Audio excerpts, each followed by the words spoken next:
बिहार में एक phone call के ऊपर आसानी से दारू होम डिलीवर हो जा रहा है, यानी आपके घर बैठे आपको दारू पहुंचाया जा रहा है और बिहार सरकार इसको रोकने में नाकाम है। दरअसल आपको बता दूं कि नीतीश कुमार के उत्पाद विभाग जो है वो छोटी छोटी जगहों पे ही अपनी खुशियां तलाश ले रही है। मतलब छोटे छोटे दारू कारोबारियों को पकड़ के वो अपनी बड़ी उपलब्धि गिना रही है, जबकि जो बड़ा बड़ा सिंडिकेट चला रहे हैं दारू का, वो दारू माफिया आसानी से सुरक्षित है। उनका बिजनेस बिहार में फल फूल रहा है। और आपको बता दूं कि आज के डेट में दारू एक ऐसा बिजनेस हो गया है कि कल को जो साइकिल चलाता था आज वो भी टाटा सफारी और सुमो से घूम रहा है। नीतीश कुमार भले ही 2016 से ये लागू करवाए हों कि बिहार में दारूबंदी सख्ती से पालन होगा, लेकिन उसका असर आज भी नहीं दिखता है। और दैनिक जागरण एक दावा करता है कि साहब हर गली हर मोहल्ले में आसानी से शराब की उपलब्धता है, हर जगह दारू बनाए जा रहे हैं और उत्पाद विभाग की टीम इसको रोकने में असफल है। पूरी कहानी आपको बताऊंगा कि भले ही नीतीश कुमार ने दारूबंदी लागू करवाई हो बिहार में, लेकिन उसका आज तक कोई असर जमीनी स्तर पे देखने को नहीं मिला। और फिर सवाल उठता है कि इस दारूबंदी के मायने क्या हैं। आप दारूबंदी रोक नहीं पा रहे, जबरन जो है वो लोगों के ऊपर थोपने की कोशिश भी कर रहे हैं, उसमें भी आप कामयाब नहीं हो पा रहे। छोटे छोटे कारोबारियों को और दारू माफियाओं को पकड़ रहे हैं, बड़ा बड़ा सिंडिकेट चलाने वाला लोग आज भी बचा हुआ है। ये कैसे संभव है? और अगर आप ये सब कुछ नहीं करवा रहे सफलतापूर्वक, तो दारूबंदी करवाने का वजह क्या है या फिर इससे फायदा क्या है बिहार को, जरा ये बता दीजिए। अब आगे आपको पूरी कहानी बताएंगे, सब कुछ आपको विस्तार पूर्वक समझाएंगे, बताएंगे, लेकिन उससे पहले मेरा परिचय जान लीजिए। मेरा नाम है रजत और आप जनता जंक्शन देख रहे हैं। आपको बता दूं कि भाई 2016 से नीतीश कुमार प्रतिज्ञा लेके आए थे कि दारू तो बिहार में हम बिकने नहीं देंगे। अफसोस की बात यह है कि देख लीजिए 2026 आ गया, दारूबंदी के लगभग 10 साल होने जा रहे हैं, लेकिन अफसोस की बात यह है कि बिहार में आज भी दारू धड़ल्ले से बेची जाती है। और जिस तरीके से तमाम खबरें और तमाम जो चीजें हैं वो दावा करती हैं, बताती हैं, तमाम जो अपडेट हैं वो दावा करती हैं और बताती हैं कि भाई बिहार में दारू रुक ही नहीं सकता।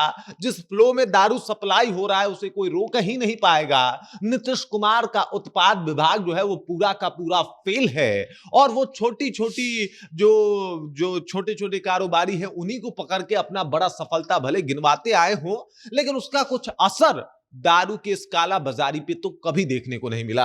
अब देख लीजिए इन तमाम तरीके से जो है वो नीतीश कुमार का दारूबंदी फेल होता हुआ दिखाई देता है। अब एक दावा किया जाता है उत्पाद विभाग के द्वारा कि 1 दिसंबर 2024 से 31 दिसंबर 2025 तक चलाए गए अभियान के दौरान शराब निर्माण और बिक्री के सेवन के विरुद्ध काफी छापेमारी की गई और उस छापेमारी में 73,260 लीटर शराब जो है वो जब्त किए गए। इसके अलावा अगर बात किया जाए तो 751 शराब तस्कर और 1347 शराबियों की गिरफ्तारी भी दिखाई गई। लेकिन क्या इतना पर्याप्त है? आप बताइए कि 1300 पूरे बिहार की अगर बात की जाए तो 1347 शराबियों की गिरफ्तारी हुई है और मात्र 751 तस्करों की गिरफ्तारी हुई है। ये तस्कर वो थे जो कुछ लोग महुआ मिठा वाला दारू बनाते थे और आराम से जो है वो अपने आसपास दारू बेचने का काम करते थे, यानी देशी दारू। कुछ विदेशी दारू के तस्कर भी पकड़े गए जो दारू की ढुलैया करते थे, एक दो बोतल अपने साथ लेके चलते थे, लोगों तक पहुंचाते थे। कई दफा यह भी देखने को मिला कि भाई बड़े बड़े ट्रकों में भी दारू आते थे और उसको लोग पकड़ लेते थे। लेकिन अफसोस की बात यह है कि वो ट्रक से दारू भिजवाता कौन था, इसकी जांच तो आज तक हुई ही नहीं। वो दारू जो ट्रकों से भेज दिए जाते थे, पिकअप वैन में लाद के भेज दिए जाते थे, उत्पाद विभाग इसके ऊपर मुस्तैदी से कभी काम की ही नहीं।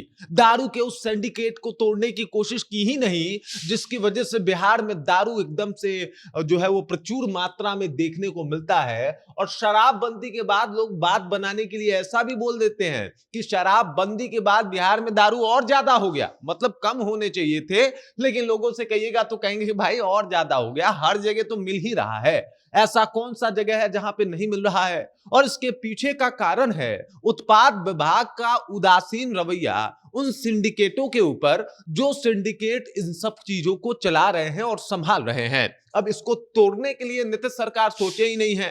तत्कालीन तौर पे मान लीजिए कि आपको दर्द हुआ, आपने वो दवा खा लिया, दर्द आराम हो गया, इसका मतलब ये नहीं कि उस दर्द से आपने छुटकारा पा लिया। दवा का असर है, दर्द आराम है, जैसे ही दवा का असर समाप्त होगा दर्द फिर से बढ़ेगा। मतलब यह है कि दर्द का आपने जड़ से इलाज नहीं किया, और यही इलाज जो है वो नीतीश कुमार 10 साल हो गए अभी तक नहीं कर पाए। वो एकदम से जो है वो एक दवा ले लेते हैं वाला, मतलब तुरंत जो है वो इंस्टेंट कार्रवाई हो गई, एक पीने वाला पकड़ा गया, एक भेजने वाला पकड़ा गया। अरे साहब, उसके पीछे एक बड़ा गैंग काम कर रहा है, उससे अब तक नीतीश कुमार की पुलिस जो है पकड़ ही नहीं पाई, उस चेन को तोड़ ही नहीं पाई जिस चेन के जरिए जो है वो बिहार में दारू का इस तरीके से काला बाजारी होता है। आपने देखा होगा कि साहब दारू बेच के लोग अमीर हो गए, साइकिल वाला सुमो और सफारी से चल रहा है, और ये सब कुछ बड़ा बढ़िया से फल फूल रहा है, और लोगों को लग रहा है कि साहब दारू बेचने जैसा अगर 2 नंबर का बिजनेस आज के डेट में देखा जाए तो कुछ भी नहीं है। फायदा जो है दुगना तिगुना है, रिस्क जो है वो तो है, लेकिन इसमें भी गुंजाइश है। मतलब ये बाकी अपराधों की श्रेणी में नहीं आता, बल्कि कई ऐसे राज्य हैं जहां पे इसको तो अपराध ही नहीं माना जाता। मतलब यहां अगर आप दारू पी रहे हैं तो अपराधी हैं, यूपी में चले जाइए आप अपराधी नहीं है, झारखंड में चले जाइए आप अपराधी नहीं है, बंगाल में चले जाइए आप अपराधी नहीं है। तो इस तरीके से जो है वो काम होता है, और ये बातें बताती है कि नीतीश कुमार की दारूबंदी किस तरीके से बिहार में फेल हुई है, और 2016 से जो प्रयास कर रहे थे नीतीश कुमार, उसका कुछ भी आउटकम जो है वो देखने को नहीं मिल रहा है।